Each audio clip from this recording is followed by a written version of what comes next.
Cam West, Tri-Valley Scotties, 3-1 on the year as we enter Week 5, taking on the new Lex Panthers in a crossover in the MVL.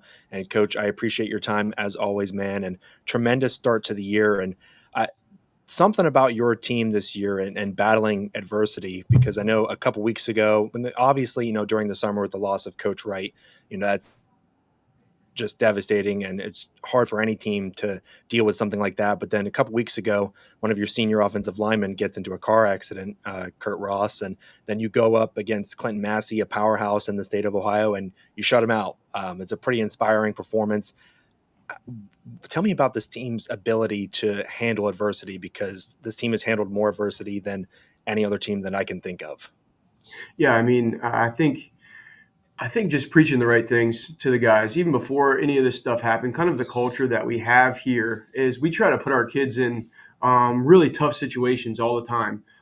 In terms of our summer workouts and things, they're hard, and we try to kind of break them down and give them adversity in terms of being extremely tired. Now, this past summer, obviously, the type of adversity that we faced with losing Coach Wright, a lot different than running 1040s.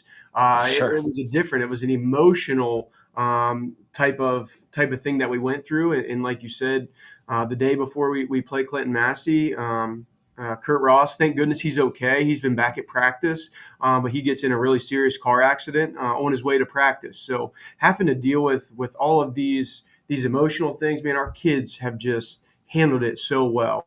And we kind of have adopted the motto, man, we got to do this together. We battled through the summer after losing Coach Wright together. We battled through Kurt's injury, and we did it together, and it was great. Kurt was on the sidelines last week, and we're just talking about being together, leaning on each other, and sticking together every step of the way. How's Kurt doing? He's good. I mean, in terms of the seriousness of the accident, obviously it was a bad accident, and he he's good though. I mean, he has some leg damage in terms of there's some things wrong muscular in his leg, but he's walking. Oh, He's wow. he's in a big leg splint. He just has to keep his leg straight. So it's really good to see him. He's been around. He's been at practice. And it's just really great that he's been around. Now, I know when we talked, before the season started, coming into the year, this might be the year to get Tri-Valley, just because you graduated more talent than maybe any other team in the MVL. So you're a younger team coming in, but your only loss is to Granville. And honestly, the way you guys are playing right now, I think if you played them again, you would maybe win. And Granville's a good football team, but I think you guys are just over the last couple of weeks have just been playing so much better football. And then obviously we talked about that Clinton-Massie shutout win. When you just look at the way you guys are playing, I feel like you're further along, like you're ahead of schedule in terms of development and playing good football. How do you view it? Yeah, I would 100% agree with you. I knew this year was going to be a process. I do think we are further along in that process halfway through the season than I thought we would be. But I think it's because of our leadership. We still have quite a bit of seniors, even though the seniors that we have, not a lot of them are experienced. They are Sure. seniors, and they've played a lot of football, just not a ton of varsity reps. But now, I mean, with our guys, like I said, we're ahead of schedule. I think what's really helped us be ahead of schedule is up front where we're playing really well on the offensive line and being able to run the football with success every single week. I think helps, and that's kind of what we've hung our hat on here through 4 weeks is, pounding the football and getting into some heavier formations and running the football, and that makes football easier. From a play calling standpoint, when you can run the football with success, a lot less bad things happen when you keep the ball on the ground.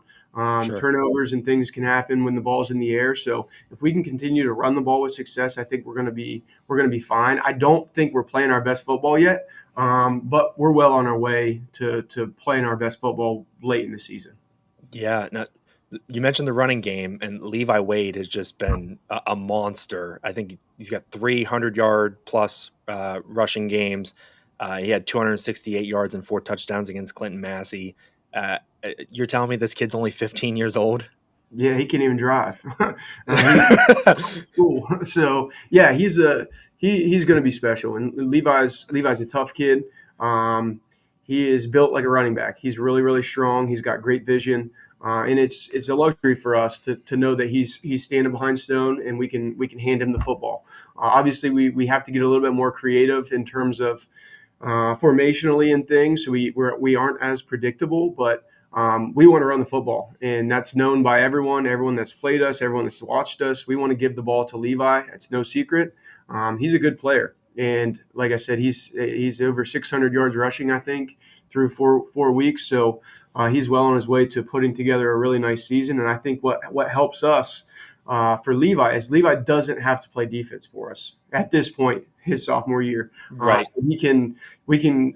I don't feel as bad about giving him 30 carries. It would be different if he had to play defense every snap too, but he gets that defensive time to rest and recover. So our goal is to get him 25 to 30 carries a game, and he's handled it really well. Now, your rushing game is one of the best in the league, and you're taking on New Lex, who has one of the other best rushing attacks in the league, maybe the best 1-2 punch in terms of Paul Stenson and Colton Matthias. And their rushing game is really good. Their offensive line, defensive line, it's solid. They've got great receivers. Their defense flies around. Harrison Ratliff flies all over the field defensively. When you look at the film of them, and I know you were their only loss last year, but obviously both teams are very, very different in terms of graduating tons of talent. But are there any weaknesses with this New Lex team, because they're just humming everywhere? Yeah, I mean, when I watch them, I don't see a glaring weakness for sure. They have really good players on both sides of the ball. But the one thing that sticks out to me is, man, how athletic they are at every position. They got guys that fly around and can really run, which in terms of what they do offensively, it's dangerous because they really spread you out. They want to make you defend the entire field. When you compare that with having really good athletes, and one of their best athletes is their quarterback, Yeah. which is scary. We can call the perfect defense and have everything covered in the pass game, and then the quarterback scrambles, and he's a really good runner. And I remember after the showcase last year in the spring that we did, the one thing when we went back to the office as coaching staff, I said that new Lex quarterback is going to be a problem. And because I just saw him move, I saw him throw the football at the showcase. And that's the one thing we talked about in the office. And this is in May, early May, that he's going to be a problem. And he's proven to be a problem for every team they've played. And pair it with their 1-2 punch at running back. I mean, they have a bigger one and a smaller one, and Yeah. they are both really good. So, and I know the Stinson kid is one of their best defensive linemen too. He's just Correct. Yeah. a really good player. He's a big kid, 205 pounds. I think for us, we did play the Kyle Kirby kid week 2. So we got kind of a taste of that bigger, Sure. bruising running back. Now he had 150 some yards on us, but I felt like we did a pretty good job tackling him Hmm. the entire game. So we've kind of talked about the same things tackling Stinson as we talked about with the Kirby kid in terms of killing the engine, hit him low, and wrap and hang on and wait for your buddies to get there. So, but credit to Coach Board at New Lex, man. They reload as well. I mean, they lose a bunch of guys, but they reload them with really good players, and he does a really good job. And I got a lot of respect for those guys. Yeah, and Isaiah Stevens was an outstanding quarterback for them for a couple years, and then Yeah. you insert Lane, and I mean, it almost looks like a carbon copy, and he might be even bigger and stronger and faster than Isaiah Yeah. was, and Isaiah was great. Yeah, Isaiah was a fantastic player. We got a chance to coach him in the All Star game, and a great kid too.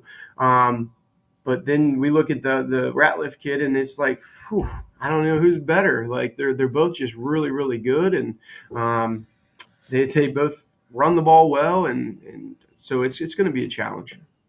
And I know you've been more run centric this year. Levi's been awesome, as we talked about, but with Stone's development and stuff, and obviously you're a quarterback yourself, so I know there's part of you all the time. Like if you're getting 15-yard chunk plays, it's hard to like stray away from that in the run game and throw the ball. But I know the quarterback in you wants to a lot. But what's Stone's development looking like? I mean, he's been playing pretty well, and obviously hasn't been asked to do too much because the running game has been really good. But as you get later into the season, and you may need him to do more, what does he look like to you? Yeah, I mean, Stone is getting better and better each week. Obviously, when you can run the ball with success, it makes play calling easy. You get in third and manageable situations where it's either run or pass, and we've been able to get him some guys pretty open just schematically. And so I think just being smart from a play calling standpoint. And I've told Stone, like, I'm hard on our quarterbacks. Mhm. It's a position that I hold dear to my heart, and I'm hard on those guys. And Stone, he gets cut no slack. He knows that too. So and I think that's going to help him in the future. He's going to be really, really good. But he can make any throw that you need him to. He's got a really strong arm. For a sophomore, in terms of pure throwing the football, he's far ahead of where Max was at this point in terms of just ball coming out of his hand.